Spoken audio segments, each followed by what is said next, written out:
Hello everyone, मैं मोहन स्वागत करता हूं आप सभी का ऑनलाइन प्रेप में। फाइनली आप सभी के डिमांड पे आज की इस क्लास में हम लोग रीजनिंग के प्रैक्टिस सेट को सॉल्व करेंगे और ये क्वेश्चन जो होंगे वो आपके एग्जाम के पॉइंट ऑफ व्यू से वेरी वेरी इंपॉर्टेंट होंगे। तो उम्मीद करूंगा कि आप सभी लोग क्लास को अंत तक देखेंगे। और बीएड एंट्रेंस एग्जाम में रीजनिंग का जो सेक्शन होता है ये बहुत ही स्कोरिंग होता है। बिना किसी देरी के हम लोग शुरू करते हैं आज के दिए गए क्वेश्चन नंबर 1 से। यहां पे आपके एग्जाम में कुछ इसी प्रकार से निर्देश भी दिए गए रहते हैं, तो निर्देश को ध्यान से पढ़ना है। प्रश्न संख्या 1 से 4 के लिए सेम निर्देश है कि निम्नलिखित प्रत्येक प्रश्न में दिए गए विकल्पों में से संबंधित शब्द, अक्षरों और संख्याओं को चुनिए। और ये 4 क्वेश्चन इस प्रकार से हैं। सबसे पहले हम लोग देखते हैं ये जो आपके अल्फाबेट टाइप के क्वेश्चन आते हैं, जैसे MPRV का जो रिलेशन, जो संबंध SOPT से है वही RPMV का होगा। अब एग्जाम में जैसे ही ऐसा क्वेश्चन आए आपके पास पर्याप्त समय होगा। अब सिंपली अगर आप अलग तरीके से करना चाहते हैं तो वो भी सही है, और आप इसको पॉज करके इसका आंसर भी कर सकते हैं। जो लोग नहीं बेसिक से जानते वो इस तरीके से आप इसको इजीली लिख लेंगे तो कोई कंफ्यूजन नहीं रहेगा और इससे आप मैच करा पाएंगे। और इसके बहुत सारे तरीके होते हैं, आपको समझना पड़ता है कि क्या रिलेशन है, कहीं इसके आगे वाला अक्षर है या पीछे वाला अक्षर यूज किया गया है, या इसमें कौन सा पैटर्न फॉलो हो रहा है। और जो पैटर्न फॉलो होता है उसी पैटर्न के अकॉर्डिंग आपको अगले पैटर्न के को आंसर करना होता है, उसको टिक करना होता है। हमने यहां पर इसको लिख लिया RPMV। अब यहां पर बहुत ही सिंपल सा पैटर्न आपको देखने को मिलेगा। M के लिए जो यूज हुआ है आपको लेटर वो है S, तो यानी M के लिए हमने यहां पर सिंपली S लिख दिया। P के लिए यूज हुआ है। अब ये कैसे गेस किया हमने और आप कैसे गेस कर पाएंगे एग्जाम में, आप देखिए कि इनमें जो लेटर हैं, जो अक्षर हैं, वो सब सेम है इसमें, बस उनका जो मतलब उनके स्थान परिवर्तित हुए हैं, लेकिन सारे अक्षर सेम है। इसका मतलब है कि इन्हीं से रिलेटेड होगा। P के लिए यूज किया हुआ है O, तो यहां हमने O लिख दिया। R के लिए यूज हुआ है R, और V के लिए यूज हुआ है T। ROST जो हो जाएगा वो यहां पर आपका, सॉरी यहां पर R के लिए यूज हुआ है, यहां पे P होगा, तो POST जो हो जाएगा वो हो जाएगा पोस्ट। और इस तरीके से आपका राइट आंसर जो हो जाएगा ऑप्शन डी हो जाएगा। एग्जाम में भी आपको इसी तरीके से ऐसे क्वेश्चंस को ध्यान से करना है, लेकिन बहुत ही इजी और इंटरेस्टिंग क्वेश्चंस होंगे। अगला क्वेश्चन देखेंगे उससे पहले आपको बता दें, अगर आपने अभी तक हमारे ऐप को डाउनलोड नहीं किया जिसमें आपको कंप्लीट क्लासेस, साथ ही साथ स्मार्ट नोट्स भी आ गया है हिंदी और इंग्लिश में, जिसमें आप कम समय में बेहतरीन तैयारी कर सकते हैं। इन सब का लिंक आपको वीडियो के डिस्क्रिप्शन में मिल जाएगा, जहां पर आप इसको एक बार जरूर चेक कर लें अगर आप एक अच्छा स्कोर चाहते हैं अपने एग्जाम में। अगला क्वेश्चन हम लोग देखेंगे। अब यहां पर आप संख्या से देखेंगे, जो रिलेशन 7 का 53 से है, यानी 7 का 53 से है, वही क्वेश्चन मार्क का होगा 173 से। जब भी संख्या बहुत तेजी से बढ़ती है तो हमें यह देखना होता है कहीं ये स्क्वायर है, क्यूब है, या मल्टीप्लाई या गुणा है। मल्टीप्लाई है, तो बेसिकली जब संख्या बहुत तीव्र गति से बढ़ती है, तेजी से दिखती है उनके संबंध, तो ये बेसिकली 3 कंसेप्ट यूज होते हैं। अब इसके आगे स्क्वायर के बाद कुछ जोड़ा गया हो, क्यूब के बाद कुछ जोड़ा गया हो, या मल्टीप्लाई करने के बाद कुछ जोड़ा गया हो, ऐसा भी पैटर्न हो सकता है। अब इसको हम लोग देखते हैं 5 से। यहां पर आप देखिए कि 7 जो है, 7 से 53 कैसे बन सकता है। तो 7 से 53 तभी बनेगा जब 7 का हम एक बार स्क्वायर करें। अब 7 का स्क्वायर करेंगे यानी 7 गुणे 7 तो हो जाएगा 49।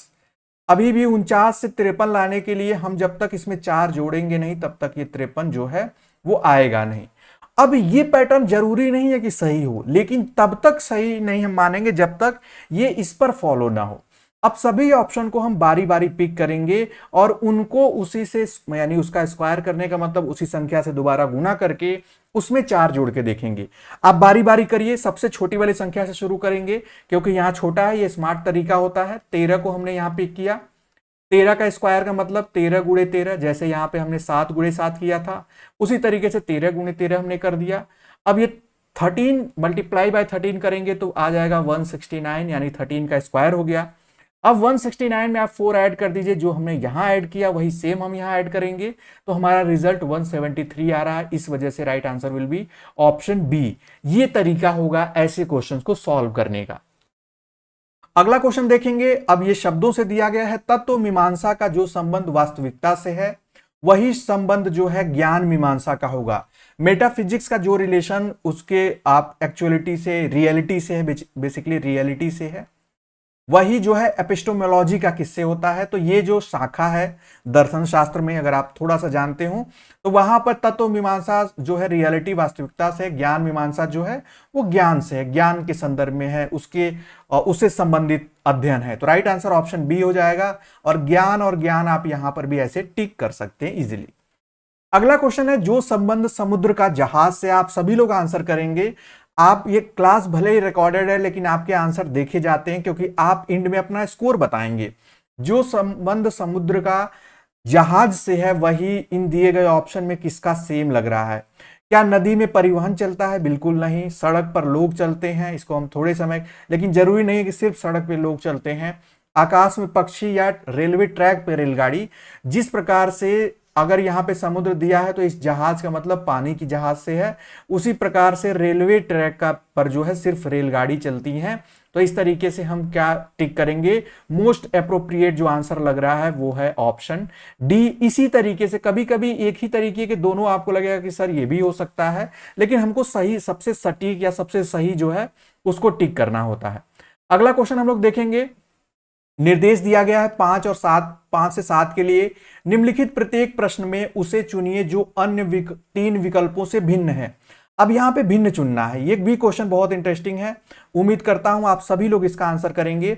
यहां पे SNINET दिया है, यानी कुछ लेटर्स दिए गए हैं जो कि काफी बेतरतीब है। इनको हम पहले सही समझेंगे कि अब इनकी संख्या से भी हो सकता है भिन्न। अब देखते हैं हम लोग इसमें संख्या कितनी है। तो टोटल 6 अक्षर हैं इसमें 3 3 6 1 7 है। इसमें देख लेते हैं 3 3 6 और यहां पर 2 8 है, और यहां पर 3 और ये 4 ये 7 है। तो यहां पर भी कोई सटीक हमें नहीं मिल रहा है। अब इस पर हम और सोचेंगे कि आखिर और इसमें क्या पैटर्न हो सकता है।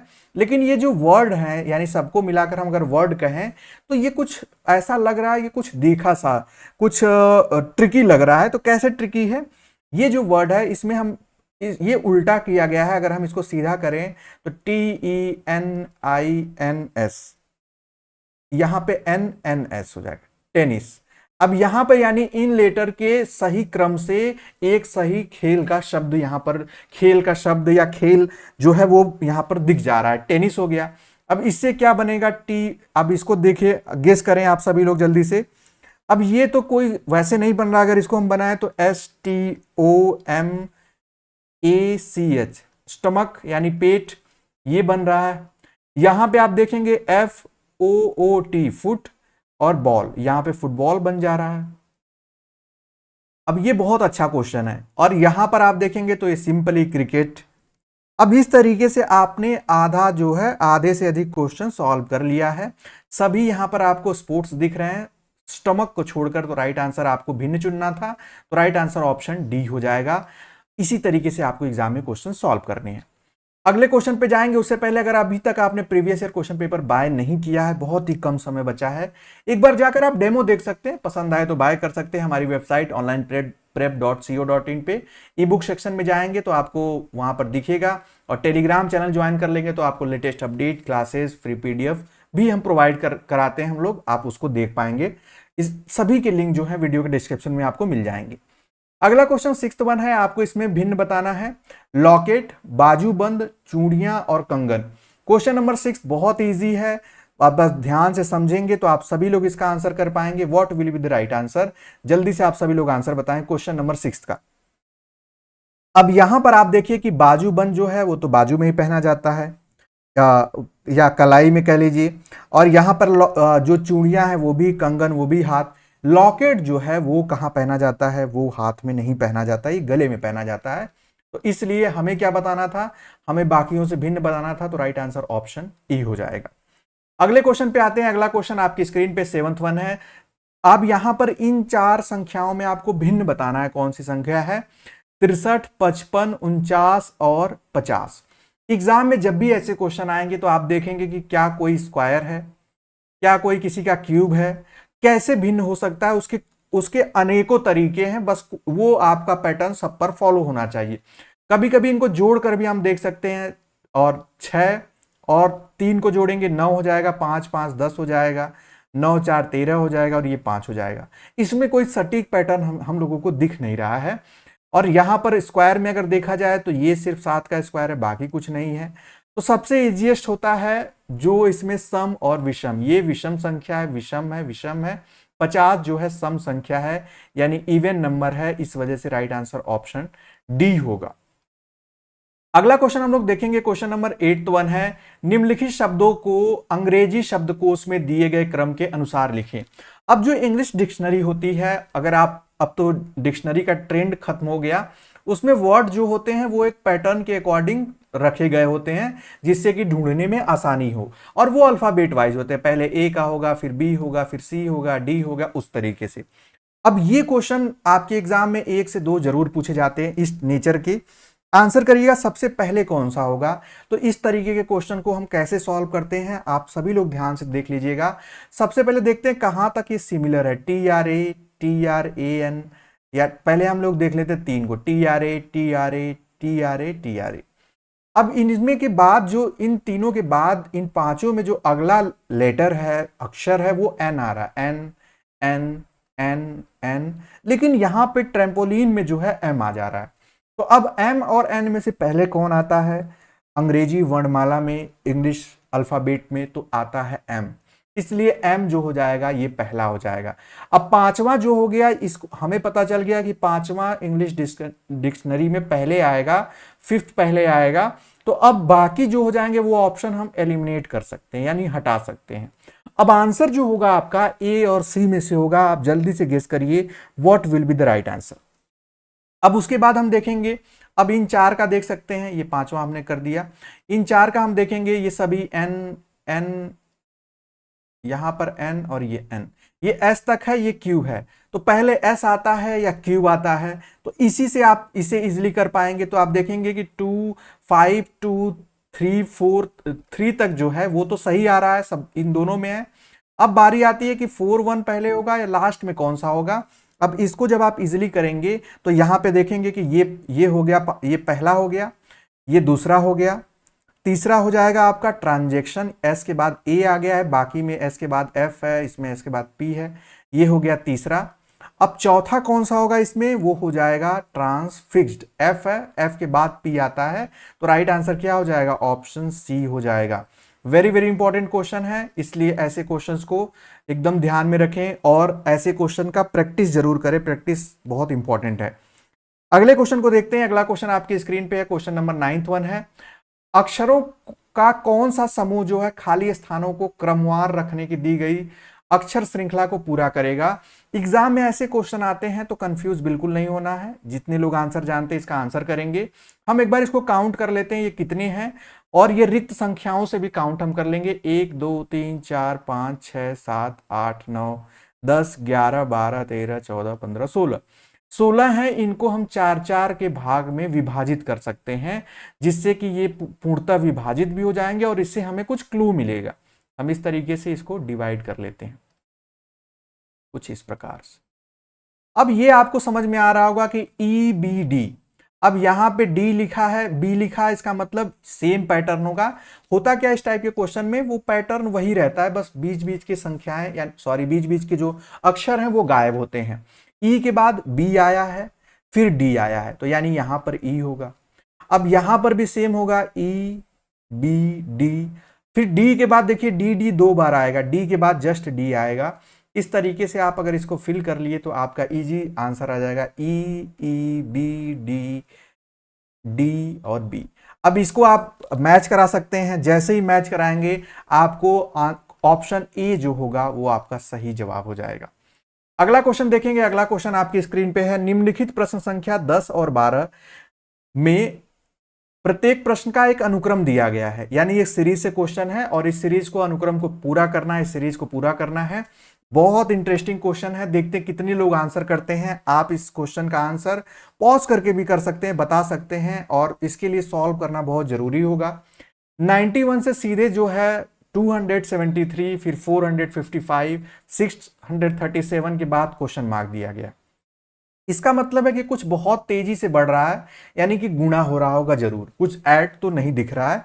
हम ऐसे क्वेश्चन को पहले तो सबसे सिंपल तरीका होता है कि इनके बीच के अंतर को देख लें, लेकिन अंतर से काम नहीं बनेगा तो हम गुणा को देखते हैं। अब यहां पर और इंटरेस्टिंग हो जाएगा कि एक चीज आप नोटिस करेंगे, यहाँ पे 9 लिखा है, यहाँ पे 27 लिखा है, यहाँ पे 45 लिखा है, यहाँ पे 63 लिखा है, यहाँ पे 99 लिखा है। अब इससे आपका काम बहुत आसान हो जाएगा कि यहाँ पे 9 1 जा 9, 9 3 जा 27, 9 5 जा 45, यानी पहले 3 का मल्टीप्लाई, फिर 5 का मल्टीप्लाई, फिर यहाँ पे आपका 7 का मल्टीप्लाई, फिर यहाँ पर हो जाएगा 9 का मल्टीप्लाई। तो 9 9 जा आप यहाँ पर लिखेंगे 81। अब यहाँ पे देखेंगे ये है 1 3 5 7 और 9। अब यहां पर हो गया 819 और that will be the right answer, और ऑप्शन डी आप टिक करेंगे। यानी आपको एग्जाम में ऐसे क्वेश्चन जब भी आए तो आपको थोड़ा सा लॉजिक लगाना है कि क्या कुछ सिमिलर दिख रहा है इसमें, और इस सिमिलरिटी से क्या हमारा आंसर ऑप्शन में मैच कर रहा है, और मैच जैसे ही करेगा आप अपने आंसर को टिक कर लेंगे। अगले क्वेश्चन को हम लोग देखेंगे। आई होप आपको ये समझ आया होगा। अगला क्वेश्चन आपका अल्फाबेट से है, AGMS TNHB CIOU। तो अगला जो होगा ये यहां पर क्या फिल होगा क्वेश्चन मार्क की जगह, क्वेश्चन नंबर 11 का आंसर करेंगे। अब यहां पर जो होगा इस तरीके के क्वेश्चन में यूजुअली जो है पहले का तीसरे के साथ संबंध होता है, इसमें कुछ कोई ना कोई रिलेशन होता है, फिर उसके बाद जो है सेकंड का फोर्थ के साथ होता है। ये क्वेश्चन कभी कभी आपको इस तरीके से भी यानी रेशियो का सिंबल के साथ भी आ सकता है, बट बेसिकली यही होता है। तो अब हम लोग क्या करेंगे, इसको एक GMS के नीचे जो है हम लोग लिख लेते हैं CIOU। ए के बाद C आया है, G के बाद I आया है, M के बाद O है और S के बाद U है। यहां काम एकदम आसान हो गया। ए के बाद C है यानी +2, G के बाद I है GHI +2, M के बाद O है +2, S के बाद U है +2, यानी सब में +2 हुआ है। तो सेम हम लोग इसी पैटर्न को फॉलो करते हुए TNH और B, TNHB को जैसे ही हमने लिखा, अब इसके अगले +2 सब में करेंगे तो T के बाद आ जाएगा +2 में V, N के बाद आ जाएगा P, H के बाद आ जाएगा J और B के बाद आ जाएगा D, और इस प्रकार से राइट आंसर क्या हो जाएगा, ऑप्शन डी हो जाएगा। अगला क्वेश्चन देखते हैं। अगला क्वेश्चन अक्षर से है, संख्या से है, बहुत इंपॉर्टेंट है। 12th 1 का आंसर आप सभी लोग करेंगे। पहले दिया है 4 7 12 21, अगला क्या होगा। बहुत अच्छा क्वेश्चन है, ऐसे कंसेप्ट का क्वेश्चन कई बार पूछा गया है। अब देखिए 4 के बाद सीधे 7 हो गया है, 7 के बाद सीधे 12 हो गया है, तो दुगना भी नहीं दिख रहा है, दुगने से कम दिख रहा है। इसका मतलब है कि कुछ गुणा किया जा रहा है पहले, फिर गुणा करने के बाद कुछ घटाया जा रहा है। अब क्या गुणा किया जा रहा है, क्या घटाया जा रहा है, सिंपली समझ जाएंगे हम लोग। 4 के बाद आना चाहिए, अगर 8 होता तो समझ में आता, 7 है, इसका मतलब है कि 4 का जो है दुगना किया जा रहा है। 4 का दुगना आप करेंगे गुणे 2 तो आ जाएगा 8। 8 में से क्या घटाया गया, 1, यानी 8 में से जो है, मैं यहां पर इसको ऐसे लिख दे रहा हूं, 4 गुणे 2 हुआ 8 आता, 8 में से 1 घटाया गया तो 7 आ गया। अब इस 7 का हम दुगना करेंगे तो आ जाएगा 14 यानी 14। अब 14 में से हम कितना घटाएंगे कि 12 आ रहा है, यानी पैटर्न को देखेंगे, बेसिकली घटाएंगे नहीं। यानी पहले आप 12 लिख लीजिए, 12 आएगा, इसका मतलब 2 घटाया जा रहा है। मतलब हो रहा है कि दुगुना करके घटाने को बढ़ाया जा रहा है। पहले 1 घटाया गया, 2 घटाया गया, अब 3 घटाया जाएगा। 12 गुणे 2 करेंगे 24 हो जाएगा। अब 24 में से 3 घटाएंगे तभी 21 आएगा। अब इस प्रकार से हम लोग 21 का करेंगे, 21 में हम लोग 2 का करेंगे गुना, 42 हो जाएगा। अब 42 में 4 घटाएंगे तो 38 हो जाएगा। राइट आंसर क्या हो जाएगा, ऑप्शन सी हो जाएगा। आई होप ये क्वेश्चन जो है ये आपको समझ में आया होगा, क्योंकि ऐसे क्वेश्चंस आपको बहुत देखने को मिलेंगे आपके एग्जाम में। अगले क्वेश्चन की ओर बढ़ते हैं। अगला क्वेश्चन आपकी स्क्रीन पे है। ये क्वेश्चन एग्जाम में एक बंदर और एक खंबे से पूछा जाता है। इसमें थोड़ा सा अलग किया गया है। विकास जमीन से उठकर खड़े होने में 15 सेकेंड, यानी जब वो उठ के खड़ा होता है तो 15 सेकेंड लेता है, और जमीन पर बैठने में उसको 11 सेकेंड लगते हैं। वो इस प्रक्रिया को कुछ समय तक जारी रखता है। 93 सेकेंड में वो कितनी बार खड़ा होगा। अगर वो एक बार बैठने में 15 सेकेंड लेता है और खड़ा होने में वो 15 सेकेंड लेता है और बैठने में जो है 11 सेकेंड लेता है, अगर इनको हम दोनों को जोड़ दें तो इस प्रक्रिया को वो 26 सेकेंड में खड़ा होना और बैठना उसका पूरा हो जाता है। अब अगर हम इसको देखें 3 बार देखें, अगर 4 बार करेंगे तो ये तो ज्यादा हो जाएगा, 100 से हमें 93 ही दिया है, तो हम 3 बार गुणा करेंगे। 3 बार आप गुणा करेंगे तो आप देखेंगे कि 78 आ रहा है। 78 सेकेंड में ये 3 बार ये प्रक्रिया कर लेगा। अब इसके बाद ये जो है खड़ा होगा 15 सेकेंड, जब खड़ा हो यानी उठने में इसको लगेगा 15 सेकेंड, तो ये आ जाएगा आपका 93। इस तरीके से 3 बार उस प्रक्रिया में, 1 बार उसके बाद, ये हो गया कुल 4 बार। राइट आंसर ऑप्शन ए हो जाएगा। आई होप आपको ये क्वेश्चन समझ में आ रहा होगा, क्योंकि ये क्वेश्चन बहुत इंपॉर्टेंट है। एक बंदर से पूछा जाता था पहले ये क्वेश्चन, और उस बंदर में ये गिवन रहता था कि वो इस तरीके से चढ़ता है, फिर नीचे घिसक आता है, फिर चढ़ता है, फिर नीचे घिसक आता है, कुछ उसी से ये प्रेरित क्वेश्चन है। राइट आंसर क्या हो जाएगा आपका? ऑप्शन ए हो जाएगा। अगला क्वेश्चन वेरी वेरी इंपॉर्टेंट है। मां की आयु उसकी पुत्री की आयु से 3 गुना है।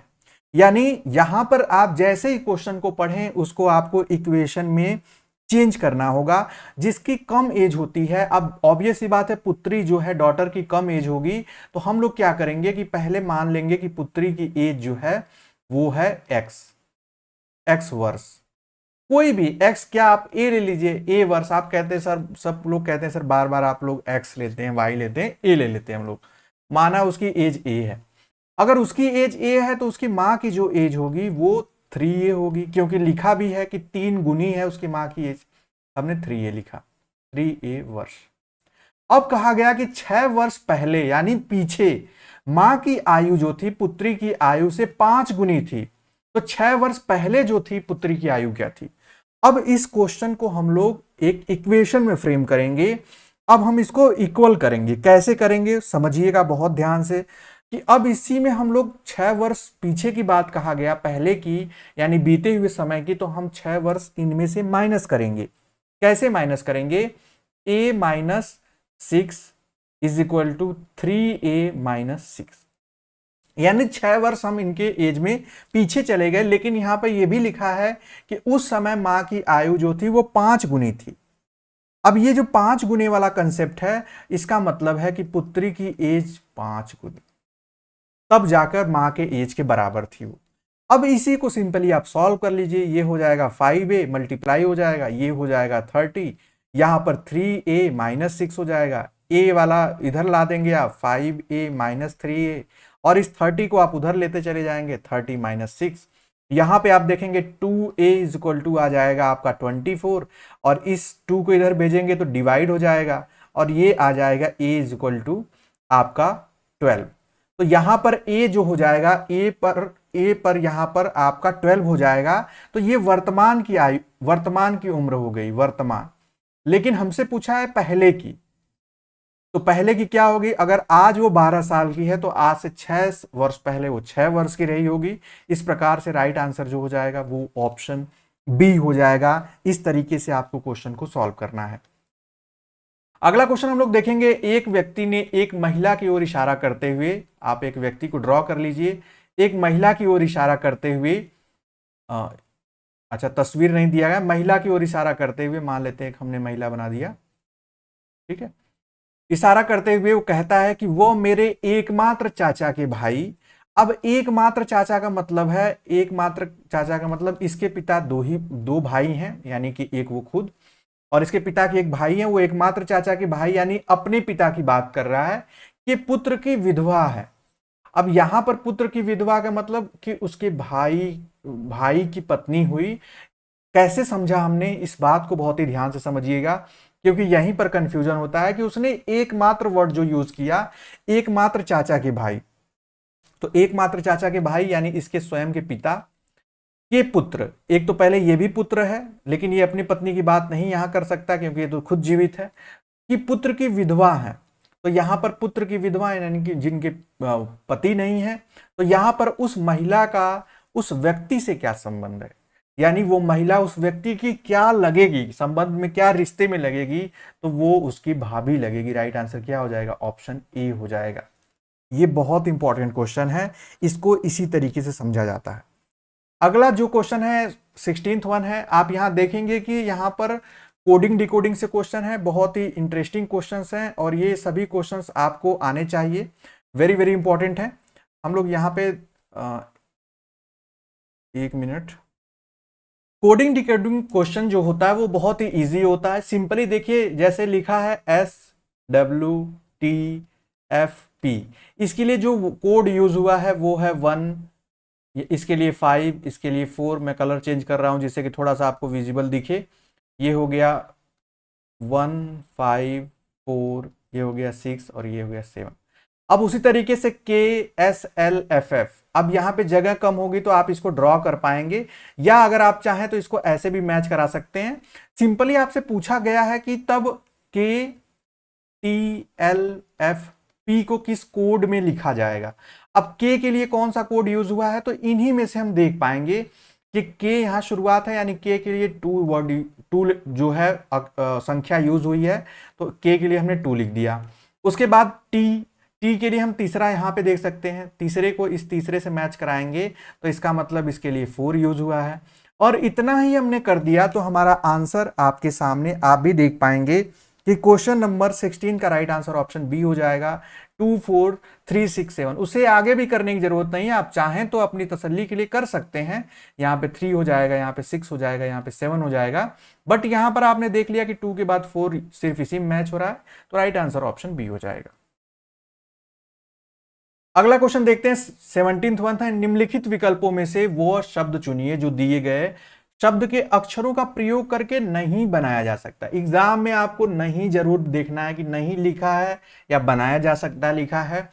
तो यहां पे लिखा है रैप्रोचमेंट जो है, यहां पर आपको इस वर्ड से आपको देखना है कि कौन सा नहीं बन सकता। देखिए, अगर हम सीमेंट को बनाते हैं, बारी बारी देख भी सकते हैं, सी इसमें है ही, ई भी है, एम भी है, एंड यानी सीमेंट तो बहुत इजीली बन जाएगा। अब प्रेजेंट हमें देखना है तो PRE, हाँ देखिए यहां पर प्रेजेंट हम देखेंगे तो प्रेजेंट में सब तो मिल जा रहा है, लेकिन एस नहीं मिल रहा है क्योंकि इसमें एस कहीं नहीं है इस शब्द में। बस यही आपने देख लिया, यही आपने ध्यान दे दिया, तो आप इस टाइप के क्वेश्चंस को इजीली कर पाएंगे कि प्रेजेंट जो वर्ड है वो इससे नहीं बनाया जा सकता। बाकी जैसे फैंटम जो है, देखें आप इसमें ओ दिया ही है, टी दिया ही है, एम दिया ही, ये बन सकते हैं। राइट आंसर ऑप्शन बी हो जाएगा। अगला क्वेश्चन है, चिन्हों को बदलने और निम्नलिखित समीकरण को संतुलित करने के लिए गणितीय चिन्हों का सही संयोजन चुनिए। वेरी वेरी इंपॉर्टेंट क्वेश्चन है, आपके ये संयोजन दिए गए हैं चिन्हों के। अब आपको यहां पर इन सभी चिन्हों को बारी बारी रख के देखना है कि किससे ये जो है ये सेटिस्फाइड होते हैं, जिससे कि ये लगे कि ये सही हो रहे हैं, इनका यूज करके ये वैल्यू आ जा रही है। अब इसका मतलब क्या है, इसका मतलब ये है कि 9 के बाद हम डिवाइड, हम पहले को ही रख के देख लेते हैं क्योंकि पहला आप एग्जाम में भी पहले से शुरू कर सकते हैं। उसके बाद 3 multiply by 3 minus 3 is equal to 6। अब यहां पर बॉडमॉस लगेगा, बॉडमॉस आपने लगाया तो ये पहले 9 में 3 का आपको डिवाइड करना होगा, तो आ जाएगा 3 multiply by 3 minus 3 is equal to 6। अब फिर गुणा होगा, तो हमने गुणा कर दिया, 9 हो गया, माइनस 3 इज इक्वल टू 6। अब 6 इज इक्वल टू 6 यानी ये हो जाएगा सही, और पहले से ही हमारा सही जवाब दिख गया। अगर पहले से नहीं दिखता तो हम इसी तरीके से बारी बारी सभी चिन्हों को उठा के रखते यहां पर, और फिर इसी तरीके से सॉल्व करते और देखते कि जहां LHS बराबर RHS आ रहा है, दोनों पक्ष समान आ रहा है, वो सही जवाब होगा।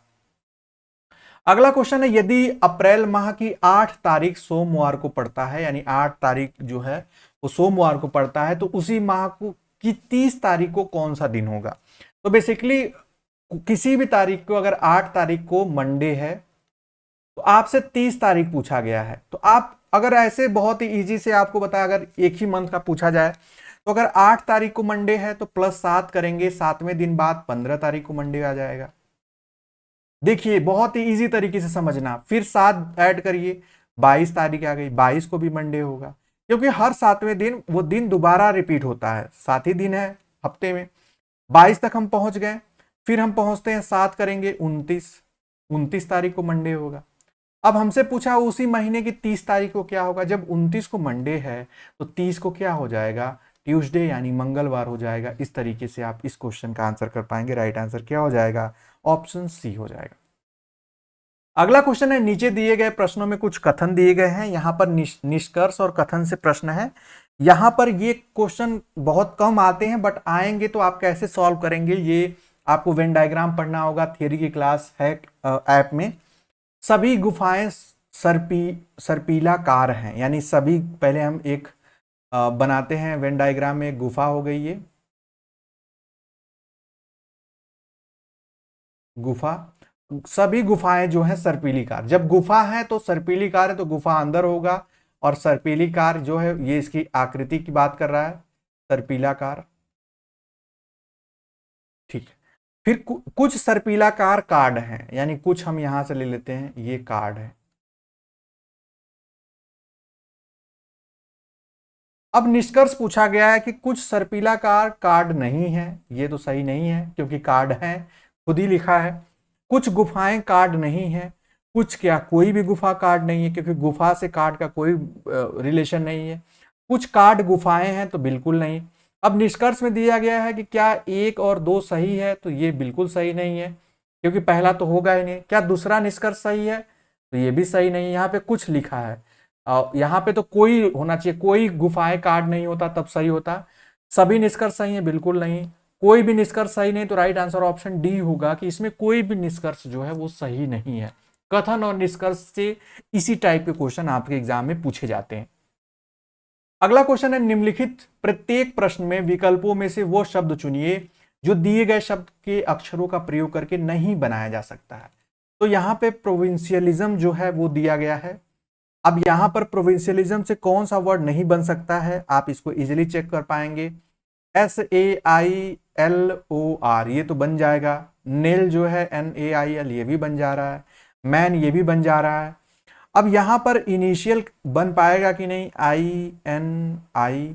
अब देखिए यहाँ पे टी आ गया है, टी जो है इस पूरे शब्द में टी आपको नहीं दिखेगा, इस वजह से राइट आंसर जो हो जाएगा वो ऑप्शन डी हो जाएगा। अगला क्वेश्चन है, एक भाषा में प्रोज को PROSE, प्रोज को क्या लिखा गया, PPOQE। अब उसी में लिखा जाए, उसी में, यानी एक कोडिंग डिकोडिंग से क्वेश्चन है, लाइट को किस कोड में लिखेंगे, LIGHT। बहुत ही सिंपल है। यहां पे आप एक बात नोटिस करेंगे कि P के जस्ट नीचे P है, O के जस्ट नीचे O है, E के जस्ट नीचे E है। इसी प्रकार से आप इसका भी कर सकते हैं, L के नीचे L, G के नीचे G, T के नीचे T। LGT और यहां पर LGT आपको तीनों दिखेगा। अब R के बाद P है, R के लिए P यूज हुआ है। मैं कलर चेंज करके थोड़ा सा आप लोगों को अच्छे से इसको एक्सप्लेन करना चाहूंगा। यहां पे आप देख पाएंगे कि R के बाद जो है वो P है, उसी प्रकार से S के बाद Q है। इसका मतलब बेसिकली यहां पे क्या हो रहा है कि घट रहा है।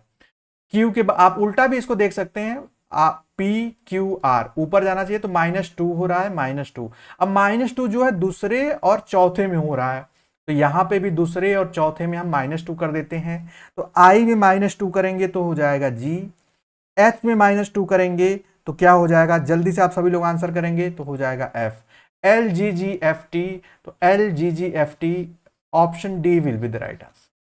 अगला क्वेश्चन है, नीचे प्रश्न आकृति में दिखाए अनुसार कागज को मोड़कर छेदने और खोलने के बाद वह किस उत्तर आकृति जैसा दिखेगा। ये पेपर कटिंग से बहुत ही सिंपल सा क्वेश्चन है। एक पेपर है, उस पेपर को पहले बीच से मोड़ा गया, इस एरो का मतलब है कि उसको पहले ऐसे मोड़ा गया, जब वो ऐसे मुड़ गया तो उसको फिर से बीच से मोड़ा गया, यानी कि वो एक फोल्ड 2 फोल्ड कर दिया गया। अब 2 फोल्ड किया तो वो इस प्रकार से हो गया साइज में। तो यहां पर कैंची से एक ऐसे शेप काटा गया, एक ऐसे काटा गया, एक ऐसे काटा गया और एक ऐसे काटा गया। अब इस एग्जाम में, जब आपके एग्जाम में ऐसे क्वेश्चन पूछे जाते हैं तो इसका बेसिकली मतलब ये होता है कि अगर पेपर ऐसे काटा गया, अब इसको खोलेंगे तो उसकी आकृति इन दिए गए ऑप्शन में से कैसी दिखेगी। बहुत इजी है। जब आप इसको खोलेंगे एक बार, अभी ये पूरा मुड़ा है, पहले ये वाला पोर्शन इसका खुलेगा, तो ये वाला पोर्शन खुलेगा तो ये जो कटा है ये ऐसे बन जाएगा, और ये जो ट्रायंगल आपको ऐसे दिख रहा है त्रिभुज, इसका नुकीला भाग ऊपर को वो नीचे को हो जाएगा, यानी इसका एक प्रतिबिंब की तरह बनेगा। अब इसी प्रकार से जब हम इसको ऐसे खोलेंगे तो ये एज इट इज रहेगा, और ये एक इस तरीके से यहाँ पे भी बन जाएगा जब इस पेपर को हम ऐसे खोलेंगे, यानी जो इसकी पहले प्रारंभिक स्थिति थी उस स्थिति में लाएंगे। तो दो ओवल शेप और ट्रायंगल आप मैच करा दीजिए। देखिए यहाँ पे ट्रायंगल की दिशा नुकीला भाग ऊपर है तो ये होगा कभी नहीं, ये हो सकता है लेकिन ये जो है यहाँ पे नहीं काटा गया है। अगर यहाँ पे कटा होता तब इस तरीके का शेप यहाँ बनता।